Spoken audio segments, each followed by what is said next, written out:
जय श्री कृष्णा। आज शनिवार के दिन आइए सुनते हैं शनिदेव और सूर्यदेव की यह कथा। धर्म ग्रंथों के अनुसार सूर्य की द्वितीय पत्नी के गर्भ से शनिदेव का जन्म हुआ। जब शनिदेव छाया के गर्भ में थे तब छाया भगवान शंकर की भक्ति में इतनी ध्यान मग्न थी कि उसने अपने खाने पीने तक शुद्ध नहीं थी, जिसका प्रभाव उसके पुत्र पर पड़ा और उसका वर्ण श्याम हो गया। शनि की श्याम वर्ण को देखकर सूर्य ने अपनी पत्नी छाया पर आरोप लगाया कि शनि मेरा पुत्र नहीं है। तभी से शनि अपने पिता से शत्रु भाव रखते हैं। शनिदेव ने अपनी साधना तपस्या द्वारा शिव जी को प्रसन्न कर अपने पिता सूर्य की भांति शक्ति प्राप्त की और शिव जी ने शनिदेव को वरदान मांगने को कहा। तब शनिदेव ने प्रार्थना की कि युगों युगों में मेरी माता छाया की पराजय होती रही है। मेरे पिता सूर्य द्वारा अनेक बार अपमानित व प्रताड़ित किया गया है। अतः माता की इच्छा है कि मेरा पुत्र अपने पिता से मेरे अपमान का बदला ले और उनसे भी ज्यादा शक्तिशाली बने। तब भगवान शंकर ने वरदान देते हुए कहा कि 9 ग्रहों में तुम्हारा सर्वश्रेष्ठ स्थान होगा। मानव तो क्या, देवता भी तुम्हारे नाम से भयभीत रहेंगे।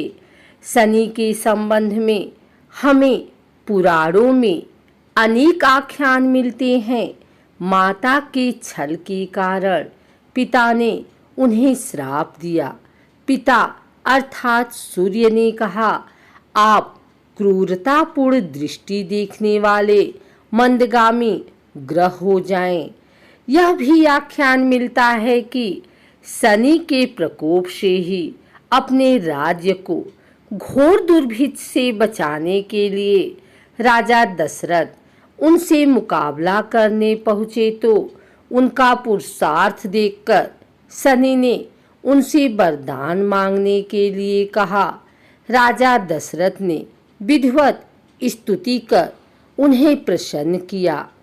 पद्म पुराण में इस प्रसंग का सविस्तार वर्णन है। ब्रह्मवैवर्त पुराण में शनि ने जगतजननी पार्वती को बताया है कि मैं 100 जन्मों तक जातक की करनी का फल भुगतान करता हूँ।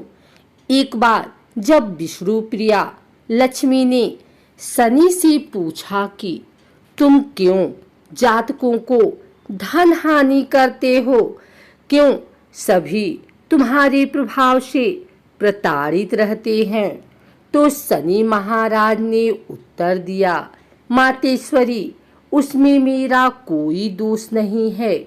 परमपिता परमात्मा ने मुझे तीनों लोकों का न्यायाधीश नियुक्त किया हुआ है, इसलिए जो भी तीनों लोकों के अंदर अन्याय करता है उसे दंड देना मेरा काम है।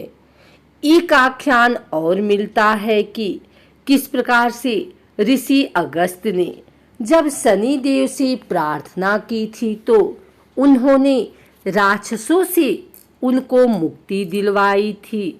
जिस किसी ने भी अन्याय किया उनको ही उन्होंने दंड दिया, चाहे वह भगवान शिव की अर्धांगिनी सती रही हों, जिन्होंने सीता का रूप रखने के बाद बाबा भोलेनाथ से झूठ बोलकर अपनी सफाई दी और परिणाम में उनको अपने ही पिता की यज्ञ में हवन कुंड में जलकर मरने के लिए शनि देव ने विवश कर दिया। अथवा राजा हरिश्चंद्र रहे हों, जिनके दान देने के अभिमान के कारण सप्तनिक बाजार में बिकना पड़ा और शमशान की रखवाली तक करनी पड़ी। या राजा नल और दमयंती को ही ले लीजिए, जिनके तुच्छ पापों की सजा के लिए उन्हें दर दर का होकर भटकना पड़ा और भुनी हुई मछलियां तक पानी में तैरकर भाग गई। फिर साधारण मनुष्य के द्वारा जो भी मनसा वाचा कर्मणा पाप कर दिया जाता है, वह चाहे जाने में किया जाए या अनजाने में, उसे भुगतना तो पड़ेगा ही। एक और कथा के अनुसार रामायण काल में एक समय शनि को अपने बल और पराक्रम पर घमंड हो गया था। उस काल में हनुमान जी के बल और पराक्रम की कीर्ति चारों दिशाओं में फैली हुई थी। जब शनि को हनुमान जी के संबंध में जानकारी प्राप्त हुई तो शनि बजरंगबली से युद्ध करने के लिए निकल पड़े। एक शांत स्थान पर हनुमान जी अपने स्वामी श्री राम की भक्ति में लीन बैठे थे। तभी वहां शनि देव आ गए और उन्होंने बजरंगबली को युद्ध के लिए ललकारा। युद्ध की ललकार सुनकर हनुमान जी शनिदेव को समझाने का प्रयास किए, लेकिन शनिदेव नहीं माने और युद्ध के लिए आमंत्रित करने लगे। अंत में हनुमान जी भी युद्ध के लिए तैयार हो गए। दोनों के बीच घमासान युद्ध हुआ। हनुमान जी ने शनि को बुरी तरह परास्त कर दिया। युद्ध में हनुमान जी द्वारा किए गए प्रहारों से शनिदेव के पूरे शरीर में भयंकर पीड़ा हो रही थी। इस पीड़ा को दूर करने के लिए हनुमान जी ने शनिदेव को तेल दिया। इस तेल को लगाते ही शनिदेव की समस्त पीड़ा दूर हो गई। तभी से शनिदेव को तेल अर्पित करने की परंपरा है। उनके जीवन की समस्त परेशानियां दूर हो जाती है और धन अभाव खत्म हो जाता है। जबकि एक अन्य कथा के अनुसार जब भगवान की सेना ने सागर सेतु बांध लिया, तब राक्षस इसे हानि न पहुंचा सके, उसके लिए पवनसुत हनुमान को उसकी देखभाल की जिम्मेदारी सौंपी गई। जब हनुमान जी शाम के समय अपने इष्ट देव राम के ध्यान में मग्न थे, तभी सूर्यपुत्र शनि ने अपना काला कुरूप चेहरा बनाकर क्रोधपूर्ण कहा, हे बानर, मैं देवताओं में शक्तिशाली शनि हूँ। सुना है तुम बहुत बलशाली हो। आंखें खोलो और मेरे साथ युद्ध करो। मैं तुमसे युद्ध करना चाहता हूँ। इस पर हनुमान ने विनम्रता पूर्वक कहा, इस समय मैं अपने प्रभु को याद कर रहा हूँ। आप मेरी पूजा में विघ्न मत डालिए। आप मेरे आदरणीय हैं। कृपा करके आप यहाँ से चले जाइए। जब शनिदेव लड़ने पर उतर आए तो हनुमान जी ने अपनी पूंछ में लपेटना शुरू कर दिया।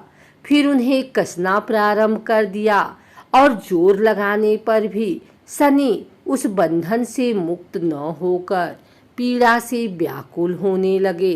हनुमान ने फिर सेतु की परिक्रमा कर शनि के घमंड को तोड़ने के लिए पत्थरों पर पूंछ को झटका दे देकर पटकना शुरू कर दिया। इससे शनि का शरीर लहूलुहान हो गया, जिससे उनकी पीड़ा बढ़ती गई। तब शनिदेव ने हनुमान जी से प्रार्थना की कि मुझे बंधन मुक्त कर दीजिए। मैं अपने अपराध की सजा पा चुका हूँ, फिर मुझसे ऐसी गलती नहीं होगी। तब हनुमान जी ने जो तेल दिया उसे घाव पर लगाते ही शनिदेव की पीड़ा मिट गई। उसी दिन से शनि देव को तेल चढ़ाया जाता है, जिससे उनकी पीड़ा शांत हो जाती है और वे प्रसन्न हो जाते हैं। हनुमान जी की कृपा से शनि की पीड़ा शांत हुई थी। इसी वजह से आज भी शनि हनुमान जी के भक्तों पर विशेष कृपा बनाए रखते हैं।